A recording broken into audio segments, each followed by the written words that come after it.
ایک صحابی تھے، ان کی 4 بیویاں تھیں، عتبہ نام تھا۔ تو آپ کو پتہ ہے یہ بناؤ سنگار سے عورتوں کو زیادہ دلچسپی ہوتی ہے، اچھی خوشبو کہاں سے ملتی ہے، بناؤ سنگار کا سامان، تو عورتیں ذرا اس کے اندر اپنے آپ کو ذرا اگلی صفوں میں سمجھتی ہیں، اور چلو اچھی بات بھی ہے، اپنے خاوند کے لیے اگر کوئی عورت بناؤ سنگار کرے تو باعث اجر ہے اس کے لیے۔ تو وہ 4 بیویاں کہتی ہیں کہ ہم نا ایک سے بڑھ کر ایک خوشبو استعمال کرتی، لیکن ہمارے شوہر حضرت عتبہ رضی اللہ تعالیٰ عنہ صحابی تھے، ان کو ہم نے کبھی خوشبو لگاتے نہیں دیکھا، اور ان کی خوشبو ہمیشہ ہماری خوشبو پہ غلبہ پا جاتی۔ تو وہ صحابیات 4 کہتی ہیں کہ ہم ٹٹولتی تھیں، ان کی جیبیں دیکھتی تھی، خوشبو کہاں سے لاتا ہے، پر خوشبو کوئی نہیں، جسم بڑا مہکتا ہے۔ ہم نے بڑی کوشش کی، 4 نے مل کے، 4 بیویاں، سمجھ نہیں آتی تھی۔ فرماتے ایک دن 4 اکٹھی ہو کے کہنے لگی آج نہ چلو اس بات پہ تو 4 سوکنے اتفاق کرے نا۔ کہتے نے اپنے شوہر سے کہا آپ بتائیے خوشبو کہاں سے لاتے ہیں؟ کہنے لگی اللہ کی قسم کبھی لگائی نہیں، اوئے ہوئے کبھی نہیں لگائی، اس پتے سے ڈھونڈنا قاصد میرے دلدار، کبھی لگائی نہیں خوشبو۔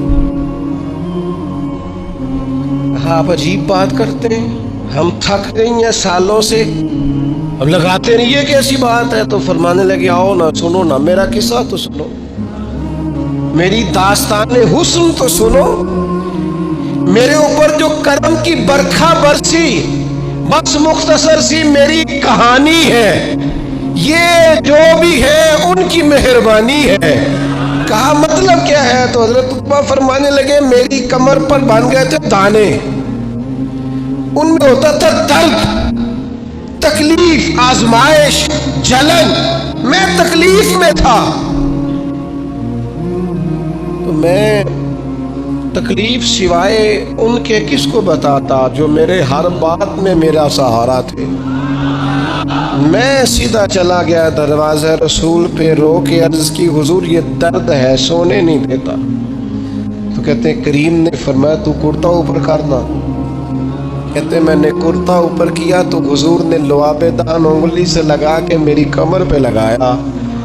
فرماتے ہیں وہ لعاب دہن میری بیماری لے گیا اور خوشبوئیں چھوڑ گیا۔